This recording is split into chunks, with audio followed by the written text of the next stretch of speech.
Bismillahirrahmanirrahim. Assalamualaikum warahmatullahi wabarakatuh.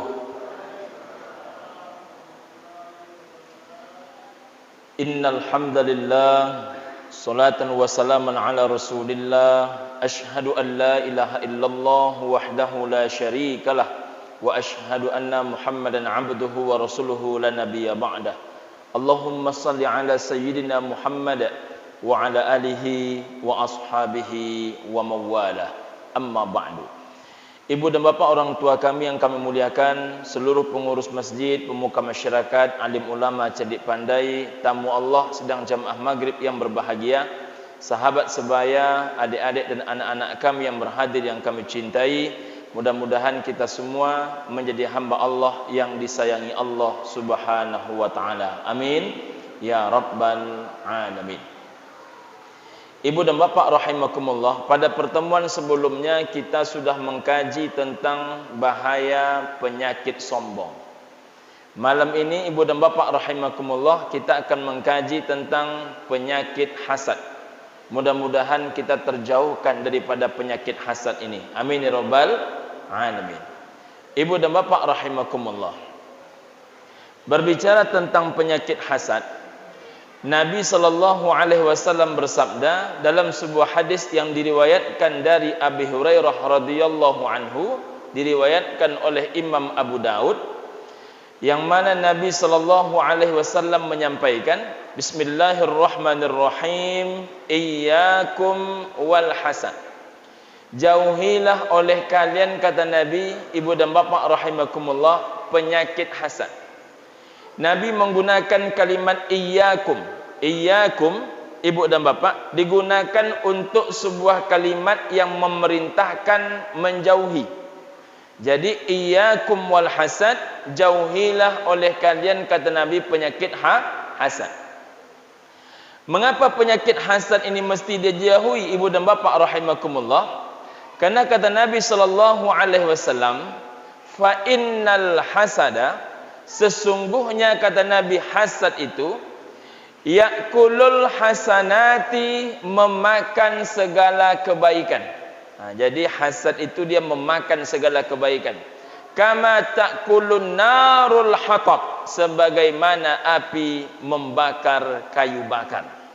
Jadi ibu dan bapak rahimakumullah, macam mana api membakar kayu bakar, macam itulah hasad membakar kebaikan.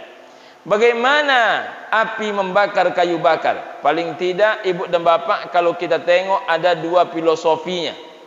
Pertama, ibu dan bapak yang berbahagia, api tidak akan pernah berhenti membakar kayu bakar, walaupun kayu bakar itu hanya tersisa arangnya saja.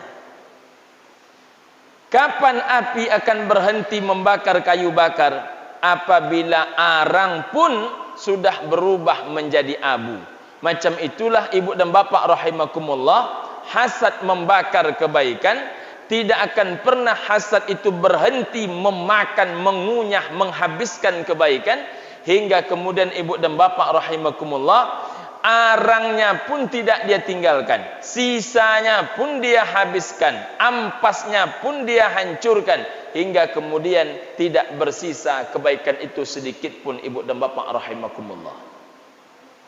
Yang kedua, apa filosofinya bila kita menengok api membakar kayu bakar?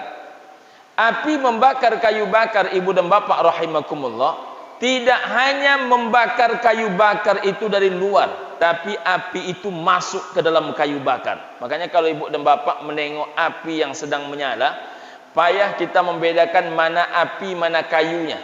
Karena ibu dan bapak, kedua-duanya sudah memerah saja. Macam itulah api membakar kayu bakar, bukan hanya dari luar saja ia membakar, tapi dia masuk ke dalam, hingga kemudian luluh lantak seluruh kayu bakar itu dibuatnya. Semacam itulah hasad membakar segala kebaikan, memakan seluruh kebajikan, memakan seluruh pahala umat manusia, memakan seluruh amal ibadah, amal soleh seseorang, hingga kemudian hancur binasa dibuatnya, ibu dan bapak rahimakumullah. Jadi penyakit hasad ini penyakit yang paling berbahaya. Ibu dan bapak rahimakumullah, menurut Syekh Ibnu Taimiyah, hasad itu ibu dan bapak rahimakumullah adalah, jadi kita buat definisi ini, kita kutip dari pernyataan Syekh Ibnu Taimiyah dalam kitab Majmu' Fatawa, dengan tujuan kita terhindarlah hendaknya daripada penyakit hasad ini. Amin ya rabbal alamin. Apa itu hasad? Hasad kata Syekh Ibnu Taimiyah, ibu dan bapak rahimakumullah, al-bughdu wal karahatu, segala kebencian, wal karahatu, segala ketidaksenangan, lima yarahu, terhadap apa yang dilihat, min husni halin, segala kondisi yang baik, al-mahsudi, terhadap orang yang dihasadkan, terhadap orang yang ditargetkan. Itu namanya ibu dan bapak hasad. Bila muncul di hati kita ini, ibu dan bapak rahimakumullah, muncul bughdu, benci. Muncul dalam hati kita ini al-karahatu, tidak senang. Dan yang membuat kita benci itu, yang membuat kita tak senang itu, lima yarahu, apa yang kita tengok, apa yang kita lihat, apa yang kita saksikan.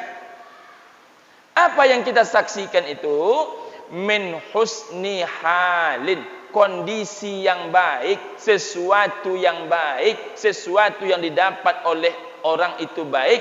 Orang yang mana? Al-mahsudi, orang yang kita hasadkan, orang yang kita targetkan, orang yang kita benci dan tidak kita senangi. Jadi kalau dia yang mendapatkan kebaikan itu, maka kemudian hati kita ini tak senang menengoknya. Kalau dia yang mendapatkan kebaikan itu, maka hati kita gelisah dibuatnya. Kalau dia yang mendapatkan manfaat itu, maka kemudian hati kita ini benci menengoknya. Penyakit ini ibu dan bapak rahimakumullah, namanya penyakit hasad. Dan ingat, penyakit hasad itu penyakit paling tua, dan banyak orang-orang beriman, orang yang solatnya terjaga, banyak orang yang tahajud tiap malam, tapi penyakit hasad tak hilang dari hatinya. Mudah-mudahan jamaah Masjid Sabirin terhindar dari hal demikian. Amin ya rabbal alamin. Ibu dan bapak rahimakumullah, mana yang dimaksudkan dengan bughdu wal karahatu, benci dan tidak senang?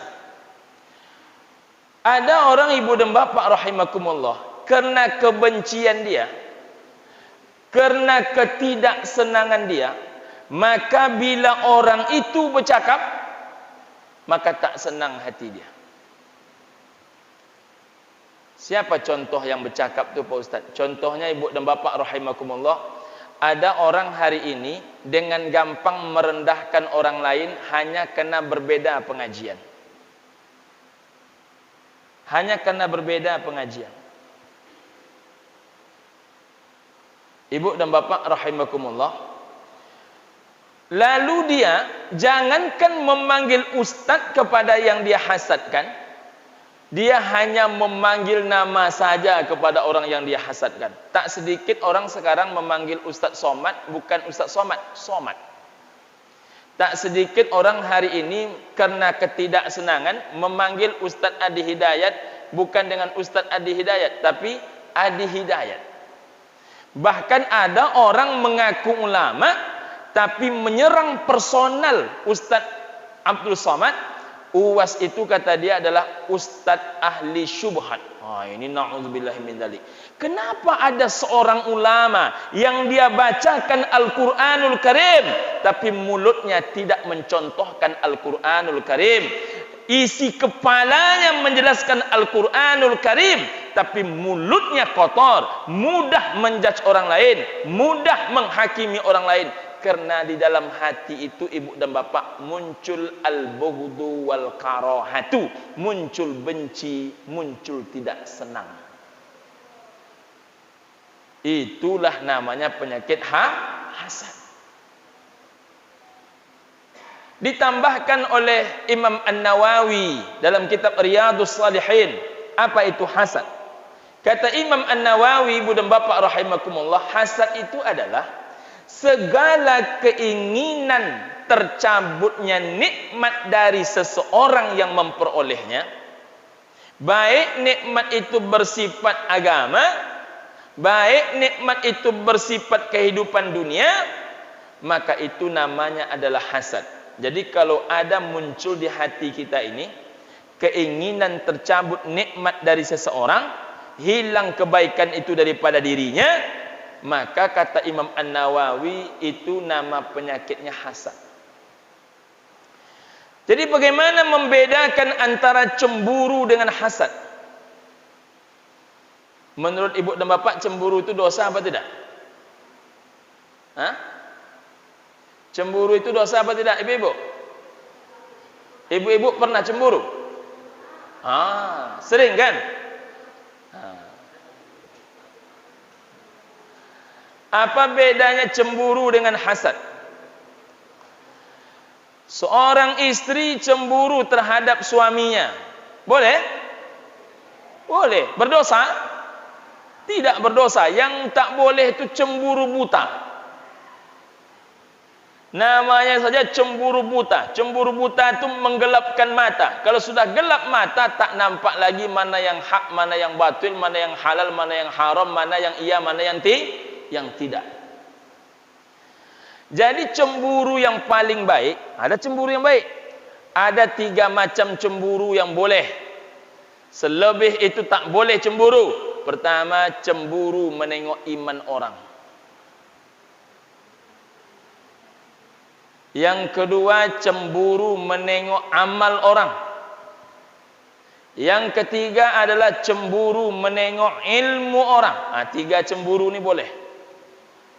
Iman, amal, ilmu. Siapa orang contohnya yang kita cemburui imannya, Pak Ustaz? Oh, Masya Allah. Ibu dan bapak rahimakumullah, Nabi Ayyub alaihissalam berbelatung di kepalanya. Sakitnya sebegitu parah. Kita ni Pak, separah-parah sakit kita paling-paling kena jantung. Saya sebut jantung dulu karena saya pernah kena. Orang sakitnya paling-paling jantung, asam urat, kolesterol, darah tinggi, diabetes, apalagi ginjal, paling-paling itu. Nabi Ayyub alaihissalam sakitnya, ibu dan bapak, kepala berbelatung. Ada lagi sakit yang lebih parah daripada itu, sampai kepala pun berbelatung. Namun dituliskan dalam buku Nabi Ayyub dan belatung di atas kepalanya, ibu dan bapak rahimakumullah, selama belatung itu menempel di kepalanya, semakin tinggi tingkat ketergantungan Nabi Ayyub alaihissalam kepada Allah subhanahu wa ta'ala. Hartanya dihancurkan, anaknya dimatikan, seluruh istrinya meninggalkan dia. Namanya yang selama ini baik menjadi kemudian dijatuhkan. Saat itulah ia sakit, ibu dan bapak rahimakumullah. Saat orang yang mencintainya satu persatu meninggalkan ia, apa kata istrinya? Mintalah kepada Allah, wahai suamiku, agar engkau disembuhkan. Apa kata Nabi Ayyub alaihissalam? Aku malu kepada Allah. Kenapa malu? Karena Nabi Ayyub itu sakitnya baru 7 tahun. Sakitnya berapa tahun? 7 tahun. Sehatnya berapa? Lama sudah lebih 50 tahun. Kalau dalam sakit 7 tahun ini aku meminta sembuh kepada Allah, rasanya malu betul aku kepada Allah. Awak baru 7 jam sakit menangis-nangis. Segala doa dibaca, ibu dan bapak rahimakumullah. Nabi Ayyub 7 tahun sakit, berbelatung di kepala, malu minta sehat. Bahkan ketika jatuh belatung itu dari kepala beliau kutip itu belatung, ditaruh kembali ke tempatnya. Kenapa demikian, ibu dan bapak rahimakumullah? Beliau merasa selama beliau sakit itulah rasa cinta, rasa dekat, rasa bergantung kepada Allah itu semakin kuat. Rupanya manusia kalau tak lagi bergantung kepada manusia, tak lagi bergantung kepada makhluk, maka tempat bergantungnya kepada Allah menjadi tinggi. Siapa yang banyak bergantung kepada manusia, maka tempat bergantungnya kepada Allah menjadi rendah. Jadi Bapak Ibu rahimakumullah, jangan bergantung kepada makhluk, karena tidak mungkin makhluk mampu menyenangkan makhluk, tak mampu memuaskan makhluk. Makin banyak ibu dan bapak bergantung kepada makhluk, siap-siapkanlah hati, luas-luaskanlah jiwa untuk kecewa. Siap-siapkan hati untuk kecewa. Berharap kepada suami, suami akan mengecewakan. Berharap kepada anak-anak yang akan mengecewakan. Berharap kepada teman-teman pun akan mengecewakan. Ketika engkau kaya, kawanmu banyak, tapi ketika engkau tersungkur, engkau boleh hitung berapa sahabat yang mau mendampingimu. Maka tak boleh bergantung kepada makhluk. Ibu dan bapak rahimakumullah, cemburu kita menengok iman Nabi Ayub alaihissalam. Allahu Akbar. Itu kan Nabi Pak Ustaz. Ada yang tidak Nabi. Siapa contoh yang tidak Nabi? Sayyidina Abu Bakar As-Siddiq. Siapa di antara kalian yang akan menyumbang, kata Nabi? Aku ya Rasul. Berapa engkau sumbangkan hartamu wahai Abu Bakar? Aku sumbangkan seluruh hartaku wahai Rasul. Seluruhnya? Seluruhnya. Kalau seluruh hartamu engkau sumbangkan di jalan agama Allah Subhanahu wa taala wahai Abu Bakar As-Siddiq, lalu harta mana yang engkau tinggalkan buat istrimu? Harta mana yang engkau tinggalkan buat anak-anakmu? Ada dua harta lagi yang paling berharga duhai Rasul. Apa nama harta yang paling berharga engkau tinggalkan buat istrimu, buat anak-anakmu?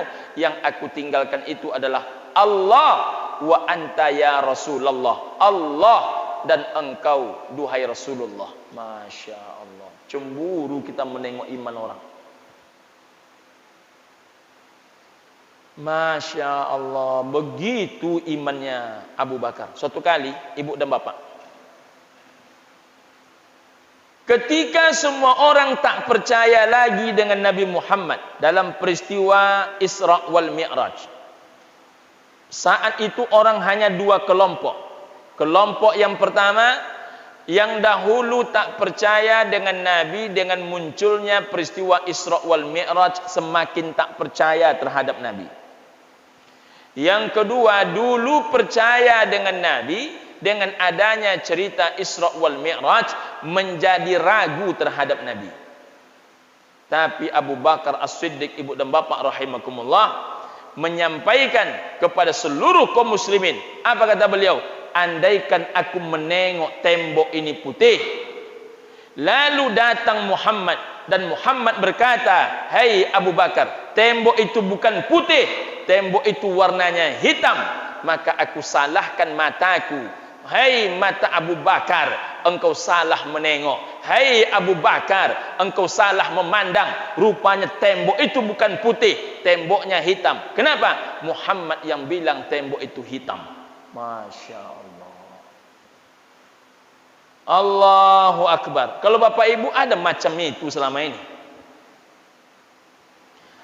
Ada Al-Quran, ada isi kepala. Mana yang bapak ibu amalkan selama ini? Otak kita apa isi Al-Quran? Mana?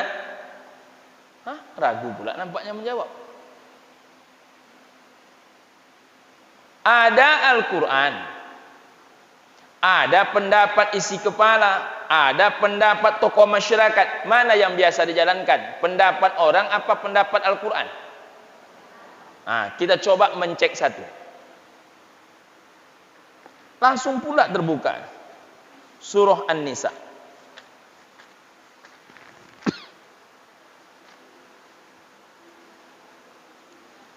Ibu dan bapak rahimakumullah, ini salah satu ayat yang paling berat diamalkan buat orang-orang yang lebih percaya dengan manusia dibandingkan dengan Al-Qur'annya Allah. Walaupun tiap sebentar dia berkata, Alif Lam Mim, Dzalikal kitabu la raiba fiih, hudan lil muttaqin. Nah, walaupun macam itu dia berkata, Al-Quran ini la raiba fih, tidak ada sedikit pun keraguan di dalamnya, hudan, menjadi petunjuk, kompas kehidupan, lil muttaqin, bagi orang-orang bertakwa. Macam itukah dia mengamalkan? Coba tengok salah satunya nanti di rumah, surah An-Nisa ayat 11. Yusikumullahu fi auladikum. Allah mewasiatkan kepadamu, hei seluruh orang yang punya anak. Nah, bapak ibu yang punya anak ini dipanggil oleh Allah Subhanahu wa taala. Hei orang-orang beriman, kalian dipanggil oleh Allah Subhanahu wa taala fi auladikum, dalam urusan anak-anak kalian. Diwasiatkan kepada kalian, wasiat emak saja tak boleh dilanggar, wasiat ayah tak boleh dilanggar, wasiat guru tak boleh dilanggar, wasiat orang soleh tak boleh dilanggar, apalagi wasiat Nabi. Ini lagi bukan wasiat Nabi, wasiat yang menciptakan Nabi, Rabbus samawati wal ard, pencipta langit bumi beserta seluruh isinya. Apa wasiat Allah Subhanahu wa taala tentang anak-anak kita? Lizzakari, satu orang anak laki-laki kalian, mislu, sama haknya, hazzil unsayain, dua orang anak perempuan. Sudah diamalkan belum? Sudah diamalkan belum? Hah, ragu pula menjawab.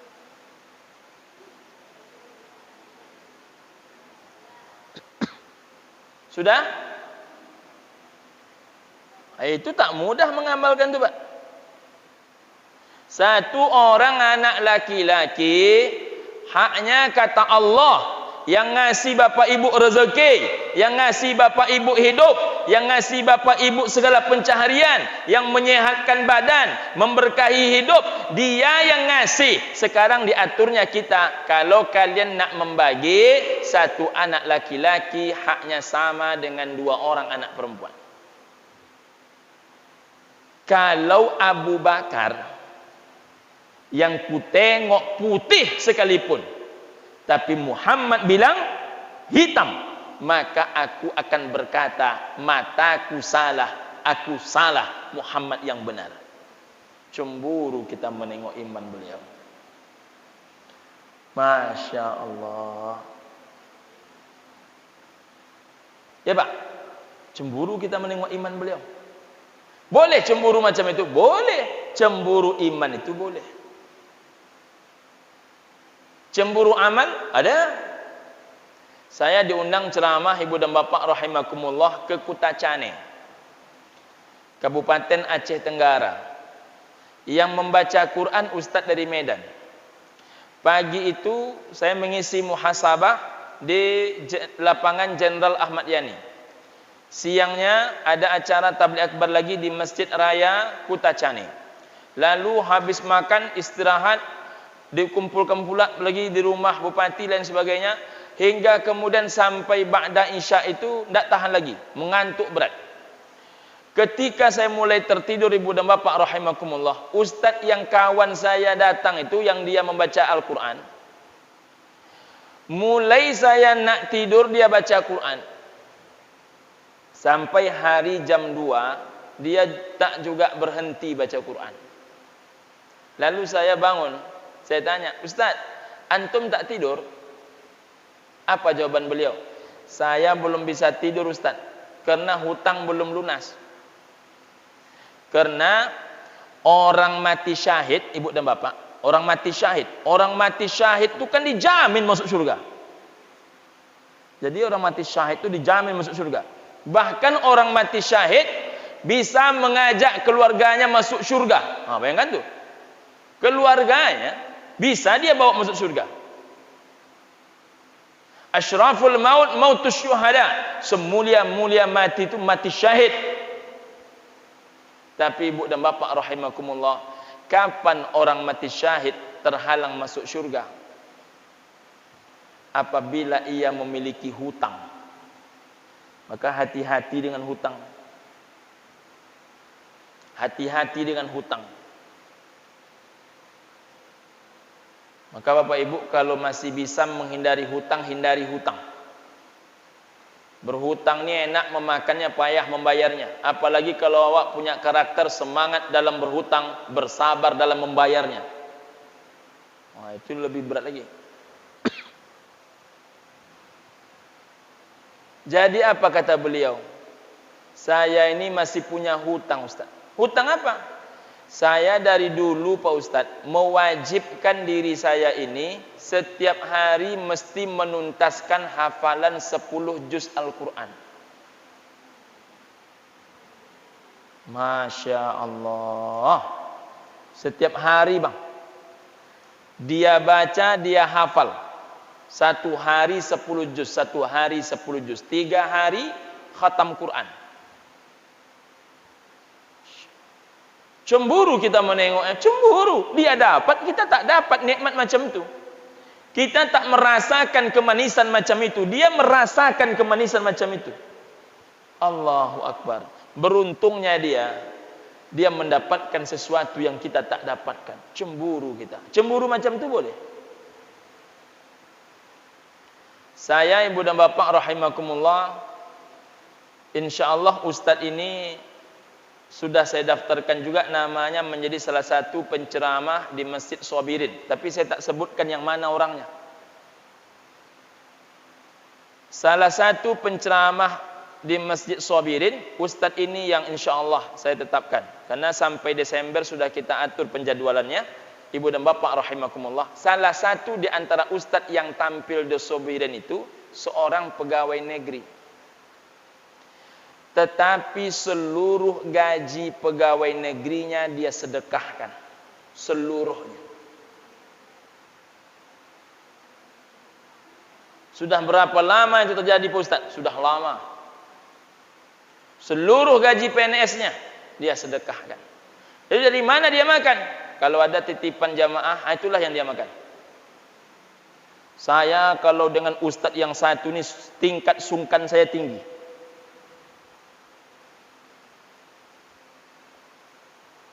Ada pejabat besar, duit banyak, berlebih, berlimpah ruah. Ibu dan bapak rahimakumullah. 10% pun menggigil dia mengeluarkan uangnya. Ini walaupun terbatas uangnya. Dia seorang ustadz, bukanlah orang kaya raya. Tak punya sawit dia, tak punya karet dia, tak punya jabatan dia. Tapi seluruh gaji pegawai negerinya dia serahkan di jalan Allah subhanahu wa ta'ala. Cemburu kita menengok amal beliau.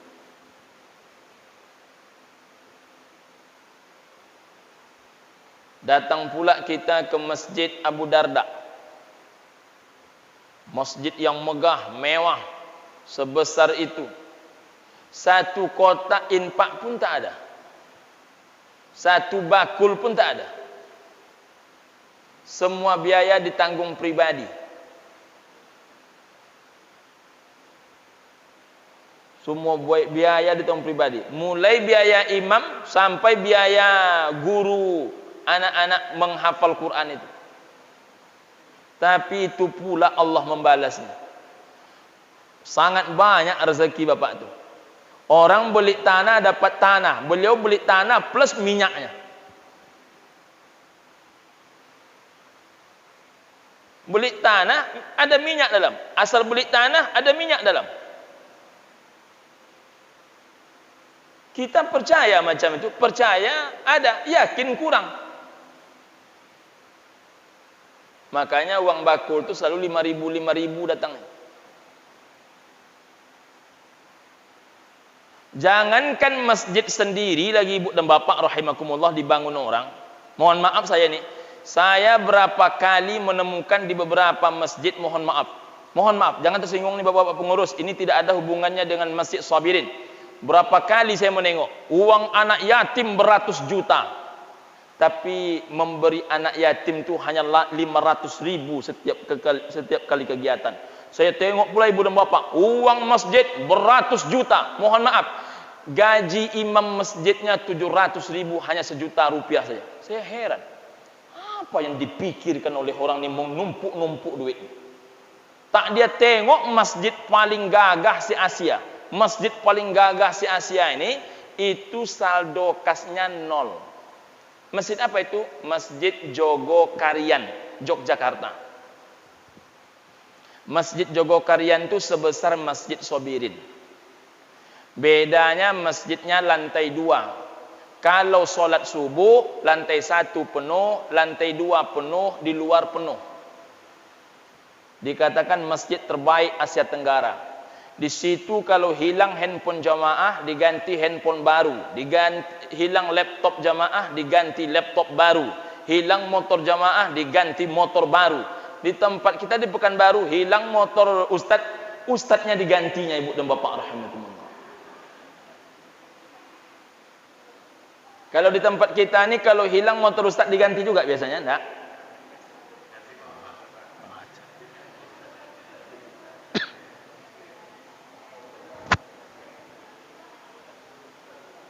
Sendiri dia membiayai itu, Pak. Masjid yang paling aktif di Pekanbaru ini, Bapak Ibu rahimakumullah, namanya Masjid Nurul Yakin. Jalan Hang Tuah, dekat jembatan Sail. Sebelah kanan. Dulu hampir-hampir sangat sedikit jumlah jamaah, tapi hari ini jamaah Masjid Nurul Yakin itu ramai, Ibu dan Bapak. Pengajiannya sehari 3 kali. Sehari. Masjid Sobirin sehari berapa kali?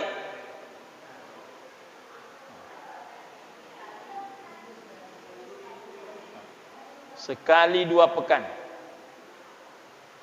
Sekali 3 hari. Kalau 3 kali sehari. Hari Jumat pengajian Masjid Sobirin itu 4 kali. Dulu sebelum Covid, kadang-kadang sehari pengajian bisa 5 kali. Hebatnya jamaah yang datang 100 orang, 150 orang. Maaf ini ibu dan bapak rahimakumullah. Mereka kalau menghargai ustadz termasuk yang paling tinggi di Pekanbaru. Coba kalikan 4 kali. Coba kalikan 5 kali. Kalau kali 4 tak kurang 2 juta sehari dia keluarkan. 2 juta sehari.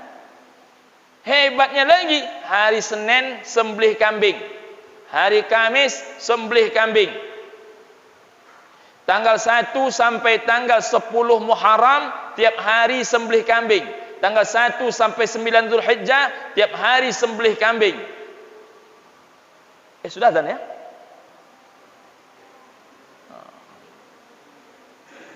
Kalau jam kita belum ya?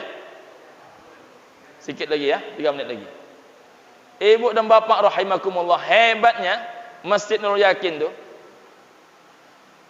Dulu yang berbuka bersama di sana hanya jamaah Masjid Nurul Yakin. Sekarang orang lewat pun di situ dia berbuka puasa. Jadi saking dihargainya orang berpuasa, yang mau berpuasa maka berbukanya ditanggung oleh masjid. Masya Allah. Saya dengan menyampaikan ini nampaknya ada harapan juga mulai entah Kamis kapan, entah Senin kapan lah agak-agaknya nih. Nurul Yakin mulai pula nampaknya insyaallah. Uang masjid itu jangan ditumpuk-tumpuk. Tiru macam Abu Darda, tiru macam Nurul Yakin. Ini kadang-kadang ada pula pengurus masjid ini, Bu dan Bapak rahimakumullah. Saya tak bercerita Nurul Yakin, tidak bercerita Sobirin ini. Sobirin ini sudah mantap ini, Bu dan Bapak rahimakumullah. Tapi kalau sudah menyangkut uang umat ni sepelit-pelitnya. Kadang saya tengok gaji imam masjid 500.000. Sudah jelas kawan tu dah SPDI, nak berbini dia 500.000 pula dikasihnya. Kapanlah kawan tu berbininya tu? Saya tak tahu pula gaji adinda imam Masjid Sobirin berapa. Apa Pak? Besar ya? Alhamdulillah.